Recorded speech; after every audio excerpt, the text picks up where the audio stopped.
Hello students, आज की class में हम लोग कुछ प्रमेयों को साबित करके देखने वाले हैं। ठीक है, चलिए देखिए यहाँ पे दिया हुआ प्रमेय नंबर 1 क्या कह रहा है कि यदि एक तिर्यक रेखा दो समांतर रेखाओं को काटे तो एकांतर अंतः कोण समान होते हैं। चलिए इसको हम लोग साबित करके देखते हैं।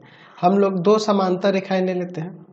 ठीक है, ये आपकी दो समांतर रेखाएं होंगी और इस पर एक ये तिर्यक रेखा हो गई। जो समांतर रेखाएं हम लोग इनका नाम ऐसे दे देते हैं ए बी, और दूसरी रेखा को हम लोग यहाँ पे नाम देते हैं सी डी। ठीक है, और ये जो तिर्यक रेखा आपकी कौन सी है? तिर्यक रेखा यहाँ पर ये तिर्यक रेखा कौन सी है? पी क्यू है, जो ए बी को एम पर और सी डी को एन पर काटती है। ठीक है, तो चलिए पहले इतना लिख लेते हैं। क्या दिया है? दिया है यहाँ पर कि ए बी और सी डी दो समांतर रेखाएं हैं जिनको तिर्यक रेखा पी क्यू एम तथा एन बिंदु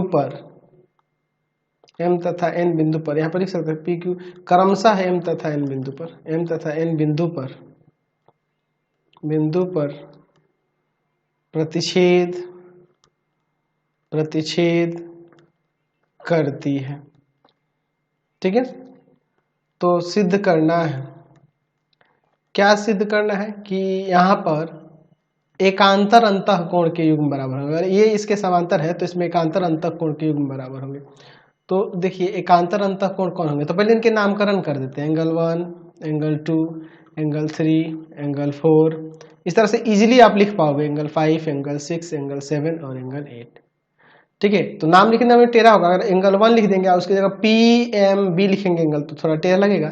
तो कितना इजी है, तो इस तरह से नाम लिख देने से इजीली हो जाता है। तो क्या साबित करना है? एकांतर अंतःकोण के युग्म।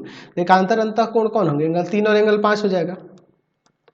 अच्छा, और दूसरा हमारा युग्म यहाँ पे देख लो, एंगल 4 और एंगल 6 हो जाएगा। तो ये बराबर होंगे, यही हमें साबित करके दिखाना है। हमारे पास ए बी रेखा जो है समांतर दी हुई है सी डी रेखा के, ये हमारे पास दिया है। तो हम लोग पढ़े हुए हैं पिछले वीडियो में संगत कोण अभिगृहित। तो हम लोग लिख सकते हैं यहाँ पे संगत कोण अभिगृहित से क्या हो जाएगा? संगत कोण के अभिगृहित से, तो हम लोग संगत कोण के अभिगृहित से यहाँ पे कह सकते हैं कि यहाँ पर ये एंगल 1 जो है ना एंगल 5 के बराबर हो जाएगा। एंगल 1 एंगल 5 के बराबर हो जाएगा। समीकरण 1 ले लेते हैं। अच्छा, और दूसरा चीज अगर हम लोग देखें तो हमारे पास एंगल 1 एंगल 3 के बराबर हो जाएगा। कैसे? एंगल 1 एंगल 3 के बराबर वर्टिकली अपोजिट एंगल से होगा ना जी, शीर्षाभिमुख कोण से होगा। ये हम लोग पढ़े हुए हैं, वर्टिकली अपोजिट एंगल से। ये दो रेखाएं प्रतिच्छेद करें तो ये के शीर्षाभिमुख कोण बराबर होते हैं। चलिए, तब इन दोनों समीकरणों से देखा जाए, समीकरण 1 तथा समीकरण 2 से, तो यहाँ से आपका क्या हो जाएगा? एंगल 1 ये भी है, एंगल 1 ये भी है, यानी कि एंगल 3 एंगल 5 के बराबर हो जाएगा कि नहीं? ये हमने यहाँ पे प्रमाणित कर दिया। ठीक है, दूसरा भी इसी प्रकार का है। दूसरा एंगल 4 एंगल 6 के बराबर दिखाना है, एंगल 4 एंगल 6 के बराबर। तो आप देखिए यहाँ पर आप लिख सकते हैं कि संगत, इसी प्रकार लिख देते हैं, इसी प्रकार हम लोग लिख सकते हैं संगत कोण अभिगृहित से, संगत कोण अभिगृहित से क्या हो जाएगा? तो यहाँ पर आप कह सकते हैं कि एंगल 2 जो होगा एंगल 6 के बराबर होगा ना जी। समीकरण 3 ले लेते हैं, और एंगल 2 एंगल 6 के बराबर, और 2 एंगल 4 के भी तो बराबर हो जाएगा ना जी। एंगल 2 एंगल 4 के बराबर हो जाएगा। कैसे? शीर्षाभिमुख कोण से, वर्टिकली अपोजिट एंगल से। तो इन दोनों समीकरणों से लिख सकते हैं समीकरण 3 तथा समीकरण 4 से। तो ये दो है, तो ये दोनों इक्वल हो जाएगा। एंगल 4 बराबर एंगल 6, दोनों हमने प्रमाणित करना था, हमने प्रमाणित करके दिखा दिया। समझ गए? कोई दिक्कत नहीं है। चलते नेक्स्ट प्रमेय पे। चलिए अगला देखिए प्रमेय। अगला क्या करेगा? यदि एक तिर्यक रेखा दो समांतर रेखा को काटे तो एक ही ओर के अंतःकोण जो होते हैं समपूरक होते हैं। चलिए अब हम लोग इसको साबित करके देखते हैं। हम लोग यहाँ पर दो समांतर रेखाएं ले लेते हैं और इससे एक तिर्यक रेखा ऐसे देखे जा रहे हैं। ठीक है। चलिए यहाँ पर देखिए ए बी और दूसरी समांतर, इसके समांतर रेखा है सी डी, और यहाँ इससे एक तिर्यक रेखा जो लेके जा रहे हैं वो क्या है आपकी पी क्यू है, जो ए बी को एम पर और सी डी को एन पर प्रतिच्छेद कर। चलिए तो देखते हैं यहाँ पर। चलिए यहाँ पर पहले दिया है लिख लेते हैं, फिर देखते हैं क्या साबित करना है। ठीक है, तो क्या दिया हुआ है कि यहाँ जो मैंने अभी आपको फिगर में दिखा है ए बी और सी डी, ए बी और सी डी दो समांतर रेखाएं, दो समांतर रेखाएं जिनको जिनको जिनको तिर्यक रेखा पी क्यू क्रमशः एम तथा कैपिटल एम है तथा एन पर प्रतिच्छेद करती है। ठीक है, प्रतिच्छेद करती है। समझ रहे ना बात को। चलिए तो सिद्ध करना है, तो सिद्ध करना है। क्या सिद्ध करना है? तो सिद्ध करना है कि एक ही ओर के अंतःकोण जो होंगे ना समपूरक होते। पहले इसके नामकरण कर देते हैं, इस तरह से इजी हो जाएगा। Angle 1, angle 2, angle 3, angle 4, angle 5, angle 6, angle 7, angle 8। एक ही तरफ के अंतःकोण यानी कि ये एंगल 3 और एंगल 6। ठीक है, अच्छा, और इन दोनों का योग जो होगा कितना हो जाएगा? समपूरक यानी 180 हो जाएगा। ठीक है, उसी तरह से एंगल 4 और एंगल 5 इन दोनों का योग भी क्या हो जाएगा? 180 हो जाएगा। ठीक है, तो इन दोनों को हमें यहाँ पे साबित करके दिखाना है। एक ही तरफ के अंतःकोणों का योग जो होगा समपूरक होता है यानी 180 डिग्री होता है, ये हमें यहाँ पे साबित करना है। चलिए तो हम लोग इसका यहाँ पर प्रमाण देखते हैं। ध्यान से देखिएगा, बहुत ही इजी है। चलिए अब इसके बाद हम लोग यहाँ पर इसको देखते हैं। हम लोग यहाँ पर देख रहे हैं कि ए बी जो है ना समांतर है सी डी के, ये तो दिया हुआ है। तो अभी तक हमने दो चीजें जान ली कि एक तो एकांतर अंतःकोण बराबर होंगे, और दूसरा हमने ये जाना है हुआ है कि अभिगृहित से कि संगत कोण के अभिगृहित से मैंने पिछले वीडियो में बताया हुआ है कि अगर रेखाएं समांतर हो तो संगत कोण के युग्म जो होते हैं बराबर होते हैं। चलिए तो हम लोग यहाँ पे लिख सकते हैं कि संगत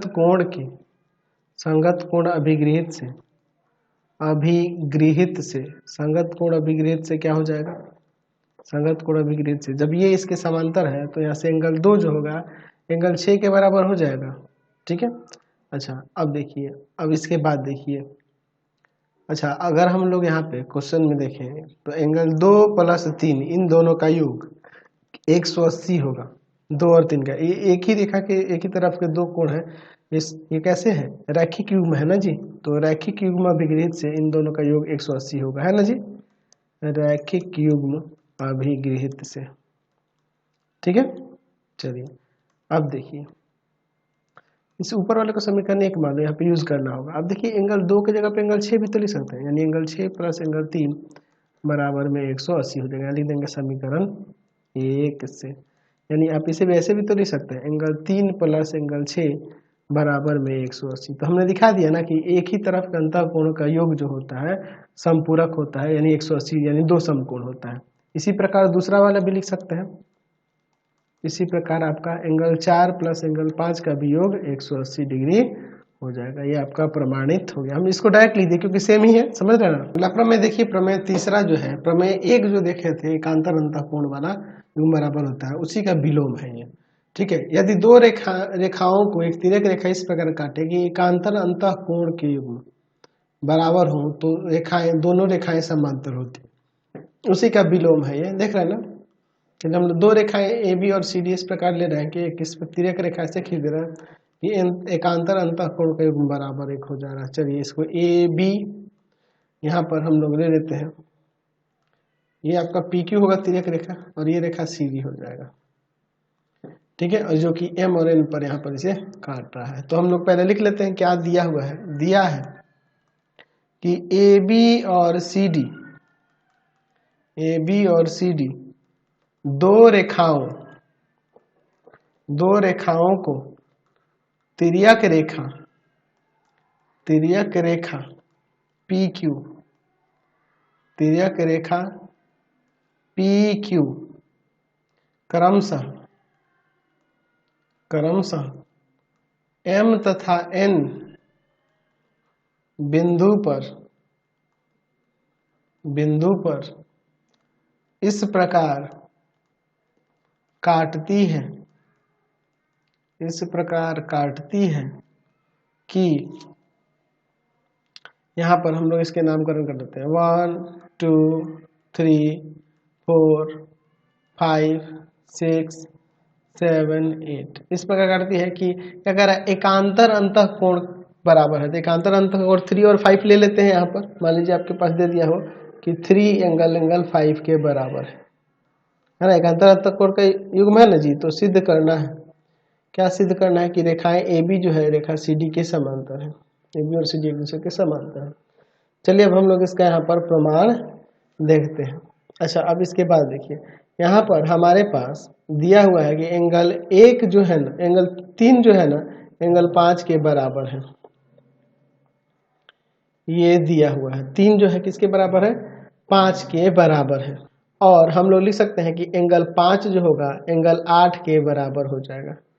कैसे, शीर्षाभिमुख कोण से, शीर्षाभिमुख कोण से, शीर्षाभिमुख कोण वर्टिकली अपोजिट एंगल से ये हो जाएगा एंगल 5 एंगल 8 के। इसको समीकरण 1, इसको समीकरण 2। तो समीकरण 1 तथा समीकरण 2 से यहाँ भी एंगल 5 एंगल यहाँ भी 5, तो एंगल 3 एंगल 8 के बराबर हो जाएगा। तो एंगल 3 एंगल 8 बराबर होने का मतलब क्या है कि जब ये कोण बराबर हो गए तो ये संगत कोण के युग्म दिख रहे हैं, तो संगत कोण के अभिगृहित के विलोम से क्या हो जाएगा, ये बी सी डी के समांतर नहीं हो जाएगा। तो यहाँ पे लिख सकते हैं कि संगत कोण अभिगृहित के विलोम से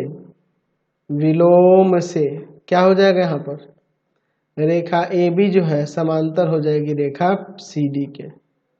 ठीक है, ए बी सी डी समांतर हो जाएगा। यहाँ पे हमने साबित करके दिखा दिया। क्लियर है। चलते हैं नेक्स्ट क्वेश्चन पे। अगला देखते हैं। अगला प्रमेय 4 नंबर देखिए, जो प्रमेय 2 का विलोम है। यदि एक तिर्यक रेखा 2 रेखाओं को इस प्रकार प्रतिच्छेद करे कि तिर्यक रेखा के एक ही ओर के अंतःकोणों का युग्म संपूरक हो तो दोनों रेखाएं समांतर होती हैं। ये हमें यहाँ साबित करना है। चलिए, तो यहाँ पर हम 2 रेखाएं ले लेते हैं। ठीक है, एक को दे देते हैं ए बी और दूसरे को देते हैं यहाँ पर सी डी। चलिए, और इस पर एक तिर्यक रेखा ले लेते हैं इस तरह से। ठीक है, तो ये इस प्रकार से है कि एक ही तरफ के अंतःकोणों का युग्म जो है संपूरक दिया हुआ है। ठीक है, चलिए तो पहले लिख लेते हैं क्या दिया हुआ है और फिर क्या सिद्ध करना है। तो दिया क्या है हमारे पास, यहाँ पर लिख सकते हैं कि ए बी और सी डी 2 रेखाओं को तिर्यक रेखा पी क्यू क्रमशः एम तथा एन पर इस प्रकार काटती है। किस प्रकार काटती है जी, इसमें नामकरण कर देते हैं 1 2 3 4 5 6 7 8 कि एक ही ओर के अंतःकोणों का योग है ना जी। एक ही तरफ के अंतःकोणों का योग यदि संपूरक है, यानी कि जैसे एंगल 4 और प्लस एंगल 5 बराबर में 180 दिया है, तो सिद्ध करना है कि ये रेखाएं समांतर होंगी। ए बी जो होगा समांतर होगा सी डी के। चलिए, तब हम लोग इसका प्रमाण देखते हैं। हमारे पास दिया कि एंगल 4 प्लस एंगल 5 का योग 180 होगा। समीकरण 1 ले लेते हैं, ये हमारे पास दिया हुआ है। अच्छा, दूसरा जो है, दूसरा यहाँ पर देखिए, दूसरा आपका हम लोग कर सकते हैं कि एंगल 1 और 4 जो दिया हुआ है, एंगल 1 और एंगल 4, ये दोनों रैखिक युग्म दिख रहे हैं और इन रैखिक युग्मों का योग 180 डिग्री होगा ना जी। यहाँ पे है ना, रैखिक युग्म है, तो यहाँ पे लिख सकते हैं रैखिक युग्म अभिगृहित से ये हो गया 180 का योग।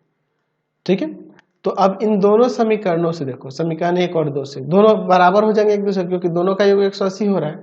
यहाँ पर लिख सकते हैं समीकरण 1 तथा समीकरण 2 से, यहाँ पर हो जाएगा एंगल 4 प्लस एंगल 5 बराबर में एंगल 1 प्लस में एंगल 4। एंगल 4 से एंगल 4 हट जाएगा, एंगल 5 एंगल 1 के बराबर हो जाएगा। तो ये जब कोण इस कोण के बराबर हो गया तो इसका मतलब यह है कि संगत कोण है। संगत कोण के युग में जब बराबर हो गया तो यहाँ पे लिख सकते हैं संगत कोण अभिगृहित, संगत कोण अभिगृहित के विलोम से, अभिगृहित के विलोम से क्या हो जाएगा, यहाँ पर ये समांतर हो जाएंगी। ए बी जो होगा रेखा, रेखा सी डी के समांतर हो जाएगा। ये हमारा प्रमाणित हो गया। समझ गए, कोई दिक्कत नहीं है। चलिए आगे बढ़ते हैं। अगला प्रमेय देखते हैं 5 नंबर। यदि वे सरल रेखाएं जो किसी एक ही सरल रेखा के समांतर है, परस्पर समांतर होती हैं। अच्छा, हम लोग एक काम कर लेते हैं कि हम लोग यहाँ पर ले लेते हैं कि हमारे पास 2 सरल रेखाएं जो हैं ए बी और सी डी, एक ही सरल रेखा एक्स वाई के समांतर है। ठीक है, चलिए अब हम लोग यहाँ पे इसको समझते हैं। ये हम लोग ये ले लेते हैं कि ये आपकी एक्स वाई रेखा है ना, इसके समांतर ये ए बी भी है और इसी के समांतर यहाँ पे हम लोग एक सी डी भी ले लेते हैं। तो दिखाना है कि ये परस्पर ए बी और सी डी समांतर होंगी। हम लोग इस पर एक तिर्यक रेखा ले लेते हैं जो कि कुछ इस तरह ऐसे तीनों से होकर गुजरेगी। तो इसका भी नामकरण यहाँ पे कर देते हैं, यहाँ पे एल इधर एम दे देते हैं। ठीक है, यहाँ पे भी लिख देते हैं, ये यहाँ प्रतिच्छेद कर रहा है पी पर, क्यू पर और आर पर। ठीक है, अब इसके बाद हम लोग लिखते हैं, देखते हैं पहले क्या दिया हुआ है, इसको लिख देते हैं।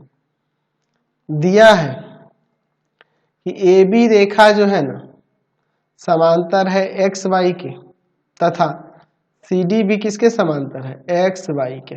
दोनों रेखा एक ही रेखा के समांतर, वे सरल रेखाएं जो किसी एक ही सरल रेखा के समांतर है। तो ए बी और सी डी एक ही सरल रेखा एक्स वाई के समांतर है ना, तो ये परस्पर में समांतर होंगी, ये हमें दिखाना है। तो सिद्ध करना है, तो सिद्ध करना है, सिद्ध क्या करना है जी, तो करना है इसमें कि ए बी जो होगा समांतर हो जाएगा सी डी के, ये ए बी सी डी के समांतर होगा। इसका हम लोग चलिए यहाँ पर इसमें प्रमाण आपका देखते हैं।